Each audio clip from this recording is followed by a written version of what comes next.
Assalamualaikum warahmatullahi wabarakatuh. Bagaimana keadaannya anak-anak? Baik, sebelum pelajaran hari ini kita mulai, marilah kita membaca doa terlebih dahulu. Berdoa mulai.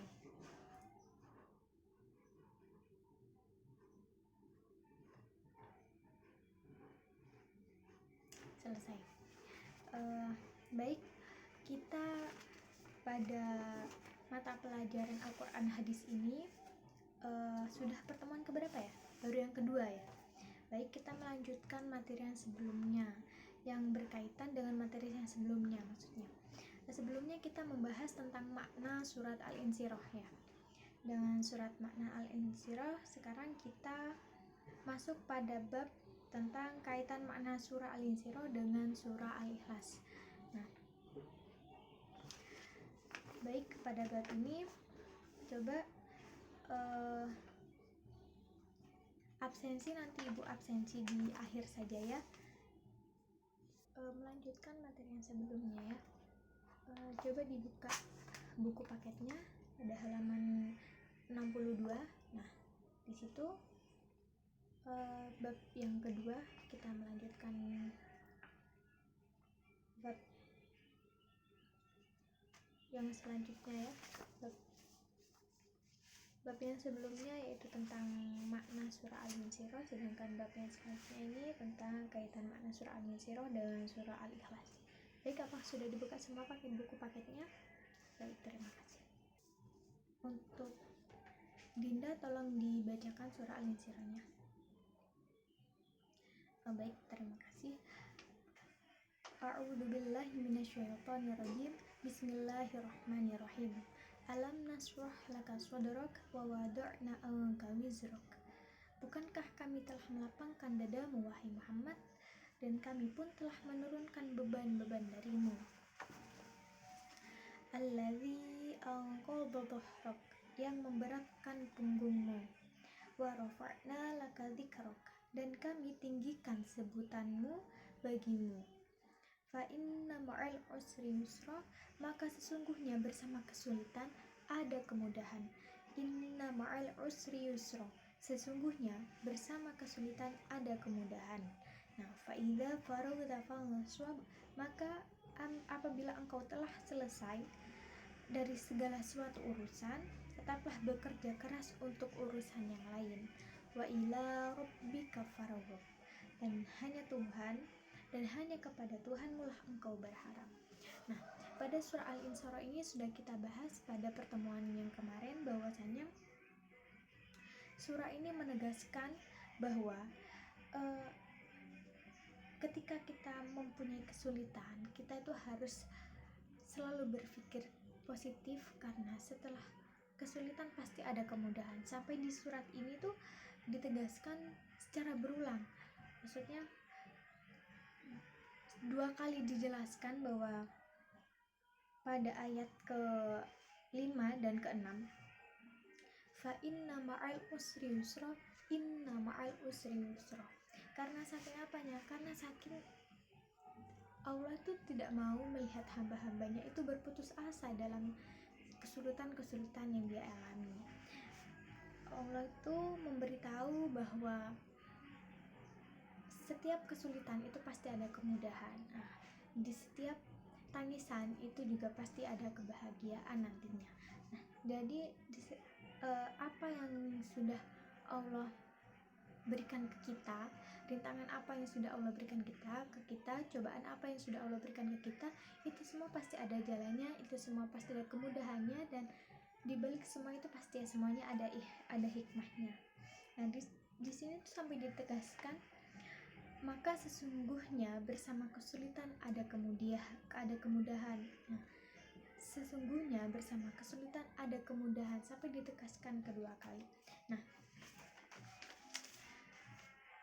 sedangkan apabila ada apa sih kaitannya Bu makna surah Al-Insyirah dengan surah Al-Ikhlas? Nah, baik, untuk ini silakan coba dibacakan surah Al-Ikhlasnya. Baik, terima kasih. Nah, Di surat Al-Ikhlas itu, jika kita cermati maknanya, katakanlah wahai Muhammad, dialah Allah yang Maha Esa. Allah tempat meminta segala sesuatu, Allah tidak beranak dan tidak pula diperanakkan, dan tidak ada sesuatu yang setara dengan Dia.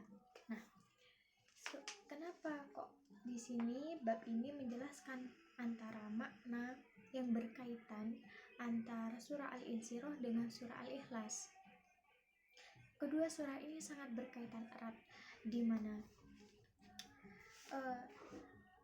pada surah Al-Insyirah kita diberitahu bahwa sesungguhnya setelah kesulitan pasti ada kemudahan.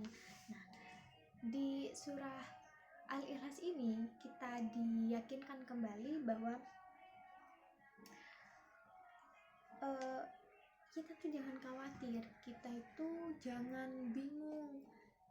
Solusi dari setiap masalah yang sudah kita hadapi itu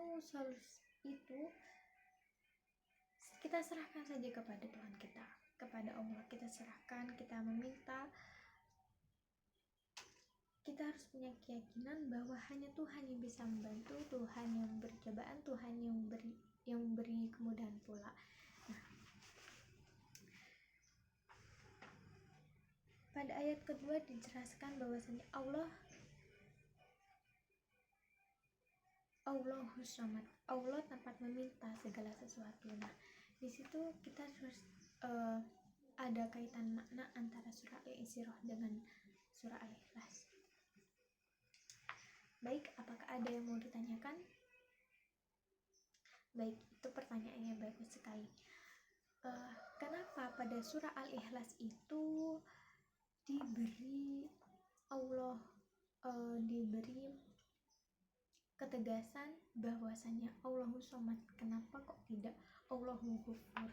Kenapa tidak nama-nama Tuhan yang lain seperti Ghafur, Rahim, Rahman yang Maha Penyayang?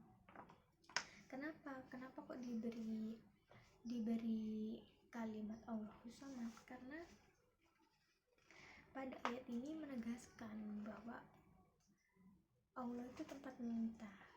Ini Allah itu tempat meminta segala sesuatu. Jadi ketika kita mempunyai kesulitan apapun, kita membutuhkan apapun, jangan pernah meminta kepada manusia, karena kita akan menemukan kekecewaan.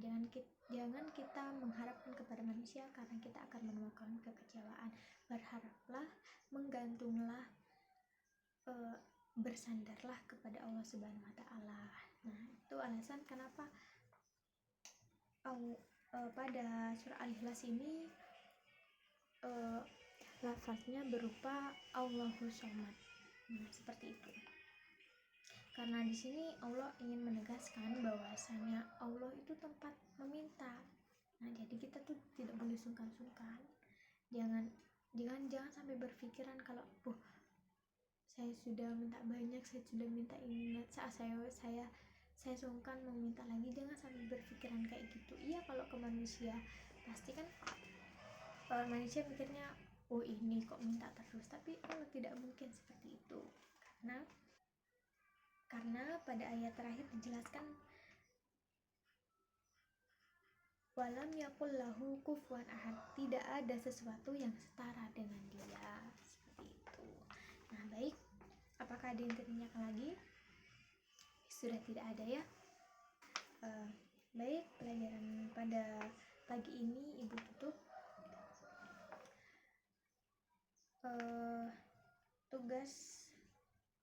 Tugas untuk hari ini yaitu menghafalkan surah Al-Insyirah dan surah Al-Ikhlas beserta maknanya. Nanti tugasnya dikumpulkan minggu depan. Kita hafalnya secara beruntutan ya. Baik, tugas ini akan nanti dijadikan tugas harian kalian. Baik, itu saja yang bisa Ibu sampaikan, kurang lebihnya mohon maaf. Setelah ini Ibu absen. Semoga pertemuan pagi hari ini bisa menjadi ilmu yang barokah dan manfaat. Akhirul qauli, wassalamualaikum warahmatullahi wabarakatuh.